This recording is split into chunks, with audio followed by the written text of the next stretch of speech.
On today's show, a disaster of a game for the Dallas Mavericks, a disaster of a trade with the Quentin Grimes, Caleb Martin swap.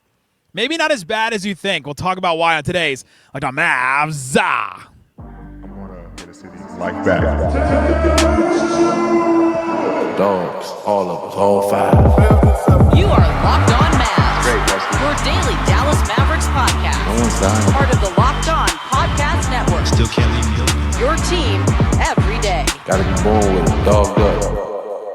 And welcome. You are Locked On to the Dallas Mavericks. My name is Nick Angstadt, media member covering the Dallas Mavericks for 10 years. Your team every day. Thanks for being in every day or making Locked On Mavs your first listen. This episode is brought to you by Monarch Money. Take control of your finances with Monarch Money. Use that code LOCKEDONNBA at monarchmoney.com for 50% off your first year. And joining me, as always, the post-game prodigy from the great Slightly Biased YouTube channel. What you got for me, Slightly Biased? Well, we're here.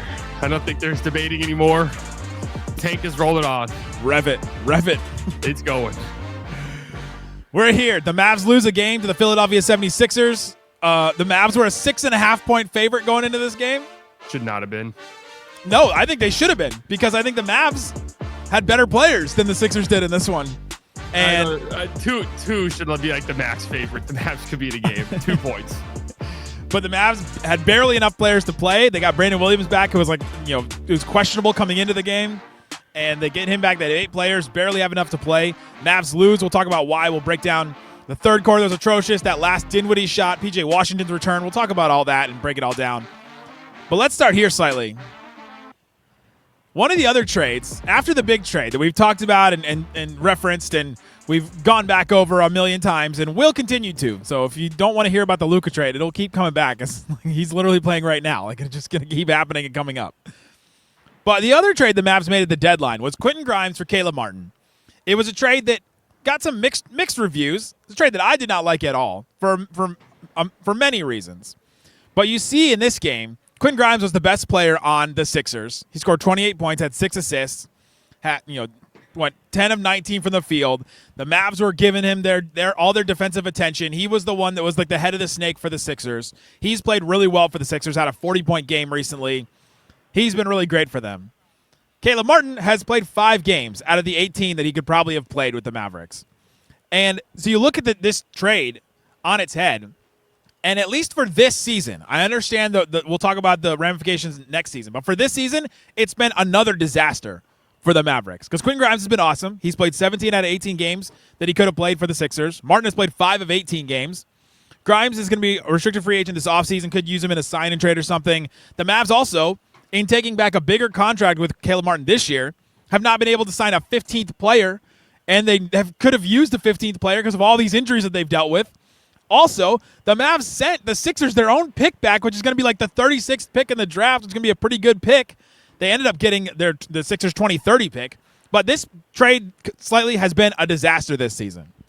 Yeah, I mean, the trade in context of the season looks 10 times worse than I think in actuality. Like, the idea behind it, to me, still makes sense in hindsight, even despite the fact that I think this was the 7th game that Quentin Grimes has scored over 25 points with the Sixers. Martin hasn't even played 7 games. Yeah, you're right there. But, the reality that you bring in Max Christie, similar skill sets. Christie's on a longer contract for cheap. You don't know if you can pay Quentin Grimes in the offseason. Maybe there's a sign and trade there, but maybe there isn't. Maybe there's just not one really. And you just get ahead of it and trade for a contract that you feel is easier to swallow in the form of Caleb Martin. Now, obviously, in the context of this season, it is an awful trade. Absolutely. Like, you need Quentin Grimes. You need another player on the court. And Grimes is making the most out of it with Philly. It's a better situation for him through and through. So yeah. I would say it's a huge win for him, a huge win for his agent and his whole team, who, again, by all accounts, wanted out of Dallas. Like, that remains an important thing here, an important little piece. Like, I feel like we should mention that he did want out. His agent said that they wanted out. So when you talk about this trade, it's important to remember that. But yeah, they could have gotten more, I guess. Why on earth did they have to send a second out? That did not make sense to me at the time whatsoever. None. It really doesn't make sense still. But, that's the cost of doing business, I guess, somehow for the Mavs every time. It's one where you look and you say, all right, I kind of get the long term of this. They wanted a contract that was longer in Caleb Martin. more of a defensive role player, so maybe he could have fit this team a little bit better. But looking at it right now, like, it just has been a disaster. So no matter what the intention of the trade was, it has been a disaster. It has been a disaster for this season, for sure. And I still come back, and I know Grimes is my guy. I was hyping him up all season and kept asking why Kidd wasn't playing him and wasn't trusting him and wasn't giving him more time and more minutes. And he definitely would have gotten minutes on this team now because you just don't really have an option now at this point. But I kept asking that. But I still think that Grimes is a better player, and I think that getting rid of the better player and the better pick in the trade is just one that's not going to work out for you long term. And I don't. It could come back that Grimes makes a huge deal for a role player, like his contract this summer. He gets signed to an offer sheet from some team that's way bigger than I even expect. He's getting like $15 million a year or something like that, and he gets something like that. Then all of a sudden you go, all right, well, the Mavs would have just lost him for nothing at that point. But you look at what's happening this year, and you just look at the contrast between these two teams and this game specifically, and you say, man, Quentin Grimes is balling for the Sixers, and he's much younger, right? He's only like 5 years younger than Caleb Martin, and he has less injury history. There's just so much with this trade that we've talked so much about the Luka trade that this one has kind of flown under the radar as another one that has just not worked out at all this season for a team that went all in on short term, like, we want to win now trades. The Anthony Davis trade was supposed to be a win now trade. This trade is supposed to be a win now trade to get Caleb Martin, and man, it's just been a disaster overall. Yeah, well, but you're not winning now anymore. Like, once all the injuries matted up, it was over. So when you look at it in that context, yeah, of course. But when you factor in all the injuries, I mean, there is no winning anymore. You know, like, if you're healthy when you made all the trades, you thought maybe AD hadn't even made his debut yet. So this idea that AD was going to be out for the season and play 3 quarters wasn't even on your mind, right? I don't think Gafford had gotten hurt yet at that point. Maybe I'm misremembering, but like, all of these injuries, Kyrie obviously hadn't gotten hurt yet. The idea was, where you have Grimes and Christie. Christie's on a long-term contract, and we don't know if we can pay Grimes. So you get ahead of that situation. You get somebody who's under contract in Caleb Martin, and your team looks fine on paper moving forward if you're healthy. The moment that you deal with all these injuries, your season is over no matter what. Like, it's already done. There's no coming back from that. So I don't know. They're still the 10th seed. Anthony Davis could come back slightly. No, it's over. It is done. I don't know. This is the first game today where I was watching them and I was like, yeah, this feels like it feels like the team itself is like, yeah, we're done. Like, we're cooked. Oh, there's only 8 guys out there. So you're just like, I'm sick of this. Like, carrying the team. You did get PJ back, and he gave you a nice boost, and seemed like that was great. But it just felt like everybody else was kind of like, all right, I'm going to go through the motions, because you only have 8 guys. You literally can't lose another guy because Dante Exum just went out. So the effort, the hustle, the going for 50-50 balls. Like, if you're a coach, how can you even coach a game like this? Guys, we got to give 100% effort in this game. We got to go out there, dive for loose balls, go out there and drive, and you go up for big rebounds, and then stand in there on defense and take charge of it. Like, I don't think you can tell them to do anything like that, because you can't afford to forfeit games, because now you can't sign anybody, which goes back to why this trade was a disaster, like, CBA-wise, is because you can't sign a 15th guy because of it. You're so stuck in what you are. You now have two-way guys that are running out of games. I think we got Kessler Edwards has 2 games left, and I think Brandon Williams may have 5 games left. Yeah, something like that. Kai Jones is out with an injury too, because everything sucks, or maybe it's conspiracy music. Maybe it's not an injury. Maybe he's just hanging out and biding his time, and the Mavs knew that this was going to happen, and maybe that was a big brain move from them. No, I'm guessing he's injured. I'm with you. I think he's actually injured too. Which I don't know when it happened, but it happened. What'd you see from Quentin Grimes in this game specifically?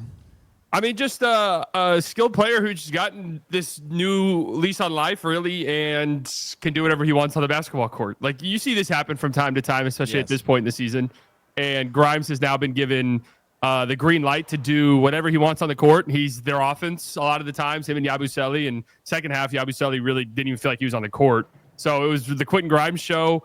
The Mavs sold out to stop him. He had the ball pretty much every single possession down the stretch. And, yeah, he played really well. Hit some tough shots. Did all the stuff we saw Grimes do here. So, he's making the most out of his situation. This was the best case scenario for him through and through. Yeah.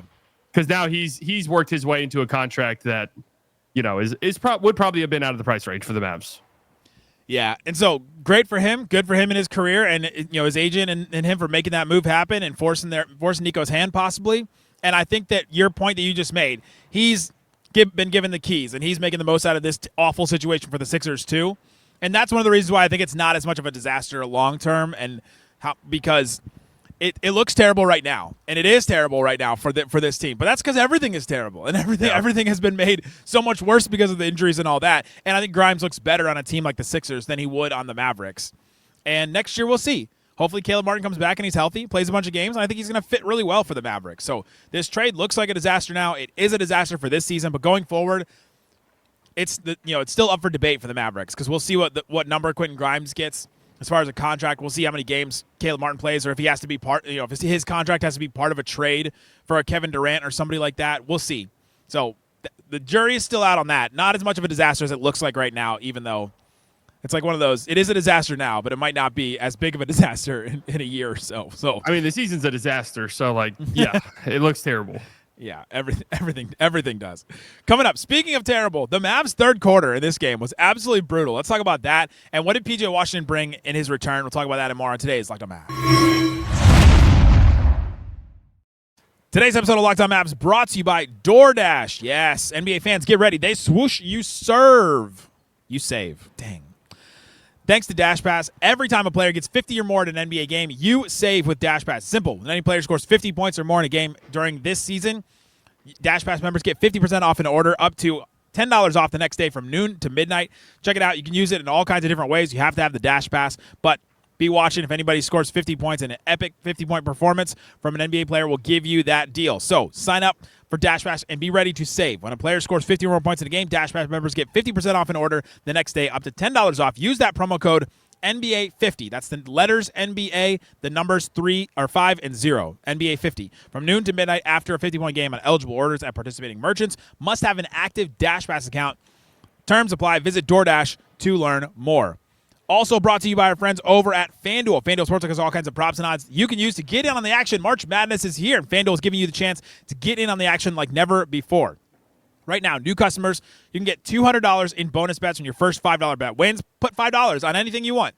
Auburn, win it all, a single game, a single quarter. You can do all kinds of different things on FanDuel. And use that extra to save on buzzer beaters, Cinderella stories, even who's cutting down the nets. You can put down $5 and get $200 in bonus bets. So visit FanDuel.com. Get in on the college hoops action all tournament long. That's FanDuel.com. Shut it down! Let's go home!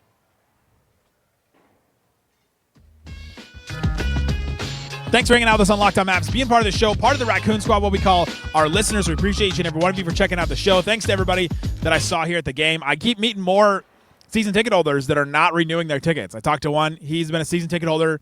Him and his dad have been a season ticket holder since 1984, and they are not renewing their tickets. Jeez. 1984. Fitting. Literally the fourth, fifth year of the Mavericks' total existence, and they're not getting their tickets back.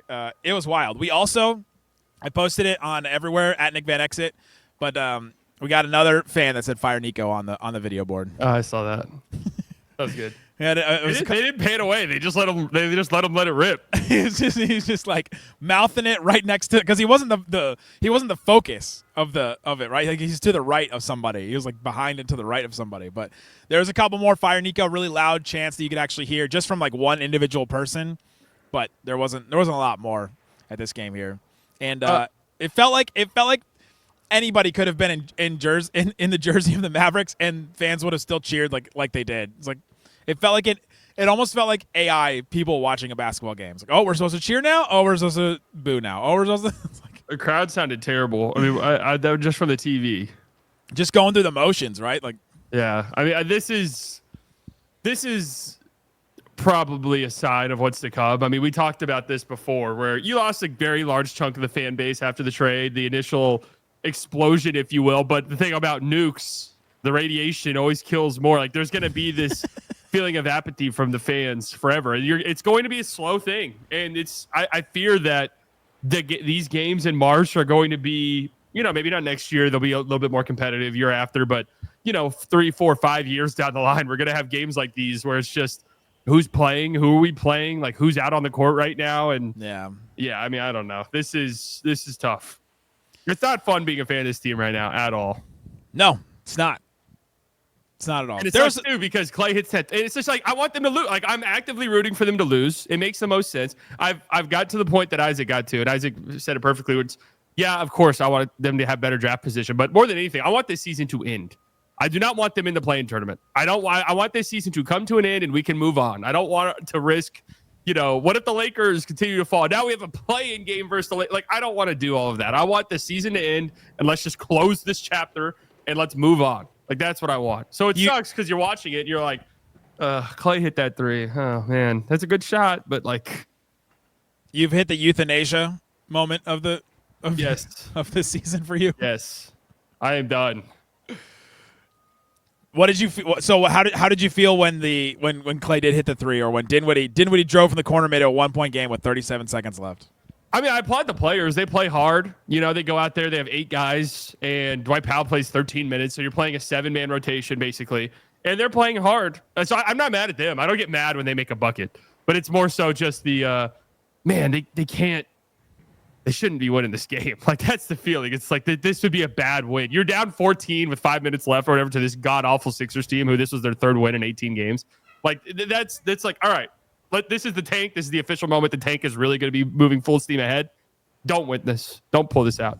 And as I'm saying this, the Suns are down 20 points in the first quarter, by the way. Yeah, the Mavs were a 6.5-point favorite going into this game. They could have won it if the Lakers beat the Suns today. Then the Mavs would have been, like, I think, a couple more games, like 3.5 games up. Yeah, I mean, 31-11. This Phoenix Suns team is so pathetic. I cannot put into words how pathetic they are. I feel like we say that every show now because we're just that's just what we're watching, doing the standings watch. At least for this Mavs team, obviously front office stuff aside, you're like, they go out there, they play hard, and they're undermanned and undersized. So you can't get mad at them. This is just like, this team sucks. Do you still get joy out of them sucking? No, I don't. Not right now. Oh, that's sad. Not right now. They need to pull it together.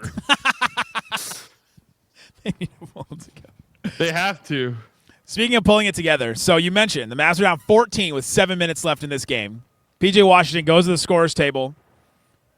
Brandon Williams and Max Christie are at the scorer's table. And Mike Curtis reports that PJ Washington says to them, "We good in this game." At that point. And it was the largest lead for the Sixers at that point. And they kind of did have a comeback. It was kind of a fake comeback, but they cut it to 1 point with like 30 seconds left. The Mavs That's not a fake comeback. Do you think it was real? Like, you thought that was real? If you get it down to a point where you're within one possession, that's not fake anymore. Okay, fair. I think it's like 20 to down to like 6, but it's never like, they're in. Naji had some really good plays. He had an offensive rebound. He had 2 putbacks. They were absolutely massive in that run. Max Christie had a great drive and finished with comeback, with contact. He had a good game. We'll talk about him a little later. But I just want to focus. And then PJ drove and kicked to Klay. That you mentioned that transition 3 that made it a 3-point game with 1:35 left. Let's just talk about PJ and his return. 29 points, 12 boards, 2 assists. He was the best player in the game. Coming into it, I said that, and during the game, I contend with that he was the best one. He played 32 minutes. What did you see from PJ in his return? Yeah, I mean, it's nice to see PJ go out there, and both these teams, like the teams they're putting out there. I guess when you said it earlier that the Mavs should have been 6.5-point favorites, yeah, their team is definitely better on paper. But it's nice to see PJ go out there and be the best player on the court. I mean, Grimes had a really good game, but PJ and they said he was on a minute restriction, but he played 32 minutes, so I don't know what the restriction is there really. But for Kid, he only played 13 in the first half, so yeah, I guess. I mean, I don't view 32 as a minute restriction personally. Like, that just feels like you're playing regular rotational minutes. But, the size, incredibly important for this team right now. 12 rebounds for him, and the Mavs won the rebounding battle. Now, the Sixers are one of the worst rebounding teams in the NBA, and they're obviously so small. They're obviously incredibly small as well. But we've seen teams that aren't necessarily that big really beat the Mavs on the glass during this stretch. I think a big reason for that is not having a guy like PJ, who is a very good rebounder. So that's him being back is big. And it's nice to see, in a game like this, him be the best player on the court. That's what you want to see, really. Yeah, it was great. And to see him get to the paint, and the Mavs in the first half, they had all their success basically getting to the rim, getting to the paint. They were 10 of 10 at the rim in the first quarter. They just kept getting penetration and kept scoring right at the rim. PJ was a big part of that. He kept getting, finishing over guys, and that's something that he's added to his game where he can drive, spin. little hook shot or a little push shot right at the rim. That's something that he can use next year when the Mavs are going to be big and not have a ton of spacing always. And that's something that I think that he's really going to benefit from is because they're going to get a lot of offensive rebounds, going to get a lot of rebounds when this team is healthy again. And yeah, he's going to be a big part of that. I'm interested to see him at the 3. Of course, I want to see this team healthy ever, but yeah, I always that's the only thing we can do is just try to envision what these guys will look like in a lineup when it's eventually a healthy Mavs team. Also, all we could do is be like, well, assuming he's on the team next year, what we're going to see from PJ, assuming he's here. I've never felt less confident in any single player to be on the Mavericks next year than I do. That's why this stretch sucks right as now. bad as it does, is because 1, you want to lose as many games as possible. 2, you have the sudden situation where it's like these guys are so pathetic that you might not be able to drop anymore. And then it's also there's not a lot of young guys that you're really pulling for. Like there's not an Omax, there's not a Lively on the court where you're like really watching what they're doing. You have Christie obviously, but then it's also I don't know who's gonna be like. I don't know.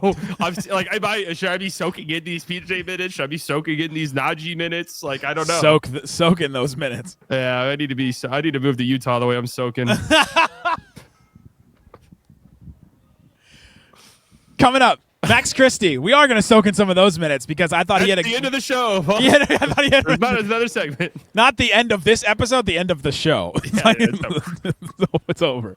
Max Christie had a good bounce back game. What do we see from him? And why was that third quarter so awful for the Mavs? That and more coming up. Today's episode of Locked On Mavs brought to you by Monarch Money. I've started to use Monarch Money. If you used to use Mint to budget and check out your money and see where it goes and all that kind of stuff and check transactions, things like that, Monarch Money is kind of like the answer, or it's kind of like the successor to Mint Money. It's awesome. You check your bank account and wonder, where did all my money go? Between dining, online shopping, and entertainment, it's easy to lose track of all your money, where it's going, where you're spending, subscriptions, things like that. That's where Monarch Money comes into play. It's not just a budgeting app. It's a complete financial command center. I love seeing everything. I connected like my mortgage. I connected my student loans. I connected a whole bunch of stuff just to see all of it right in front of you. I love that feature in it. I'm using it right now. They gave surprising insights when I started using Monarch Money. I realized how much I was spending going out. I realized how much I was spending each month, how much I was saving. You can also put some goals there. I have savings goals in there so you can see how far away you are from those. I love seeing all that, the visuals. Take control of your finances with Monarch Money. Use the code LOCKEDONNBA, all caps, LOCKEDON NBA at Monarch Money, like the butterfly, monarchmoney.com for 50% off your first year. That's monarchmoney.com, code LOCKEDONNBA for half off your first year at monarchmoney.com. Shut it down!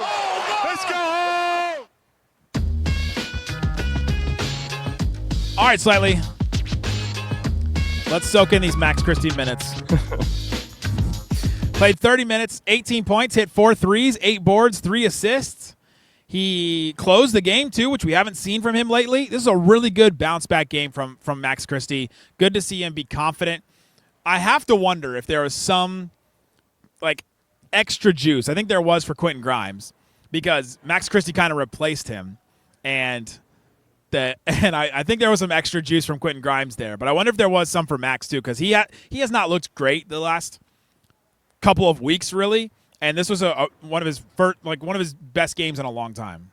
Yeah, I mean, just knocking down threes, which has been something that's abandoned him, and doing it without hesitating. We've seen that over the past couple of weeks where he'll get a good look from 3 and then hesitate a little bit. It's like that's something you can never do. Like, you have to be ready on this to team, yeah. Yeah, on this team. But even when we're healthy, like you know, maybe if you're somebody who maybe you get a little, shy driving to the rim or whatever the case may be, and you pass out. But when it comes to shooting open threes, that's not up for debate. You need to do that. And yeah, there's anytime he shoots them, it feels good. I thought he played well today, but I still would like to see more on-ball reps for him. And there was a couple, but there's really maybe 2 or 3, it feels like, in a game where he's getting on-ball screens or whatever the case may be. I just feel like there's no reason to not see that and not see what you have. Even if he's terrible at it, I don't care. I want to see it at this point. I'd rather see that than a Spencer Dinwiddie one, just being honest with you. And that's not a shot at Spencer Dinwiddie at all. It's just more so, I know who Spencer Dinwiddie is. Don't know if he'll be on the team next year. Let's just see what you have with Max Christie. But yeah, it was good to see him just be confident from 3 today, at least. Yeah, to do that. He also had some good defensive plays, I thought, down the stretch too. He had some. He came over. He was the low man at help a couple of times, and I thought he showed just some really good minutes. He had a big rebound with 47 seconds left. PJ was guarding Quentin Grimes, and then Max Christie got a huge board over 2 Sixers, and then that's when Dinwiddie got the drive from the left corner that made it a 1-point game right after that play. He also had another good help defense moment with like a minute left, and he got a turnover, and then Klay turned the ball back over right before that play, but I thought Max had a good moment there. Minute 40, another good rim help by Max Christie. Grimes drove in and missed, and that's when PJ got the transition 3 to Klay. Like just some really 3 possessions in a row, he had really good defensive chops and showed some help there. Hopefully he doesn't have to play the low man in help defense where he's like the big at the rim much next season, but it is good to see him get that back, and because he can be an impact player and he can be really good for the Mavericks. He could start for the Mavericks. He could close games for the Mavericks. If he's playing like this, then they could ask a lot from him next season. Yeah, I mean, I think he's a big piece moving forward, which again is why I want the more reps, the better with him. And you just see he's a smart player. Like he's a really smart player. Defensively, he understands the defensive concepts well. He helps. He rotates well. So those are all things that are really valuable on contending teams. So we'll see next year how he fits in. But again, the rest of the season, I don't see any reason why he shouldn't be getting 6-7 on ball reps a game, where he's like really like the focal point of the play. In the first half, I thought he had a couple of those where him and Dwight Powell were running some stuff off of each other, and I thought they showed some good synergy. He had a couple of assists to him. He had another really good pass that led to a corner 3 by Kessler Edwards. He missed, but he had some really good moments where he's just running up, pick and roll, and him and Dwight showed some good passing chops back and forth and knowing where the other one was going to be. So I'm, again, excited to see that with some other bigs next season. Yes. Just keep coming back to that. The third quarter is the reason why the Mavs lost this game. They scored 32, 36, and 39 points in the other 3 quarters, and they only scored 18 in the third quarter.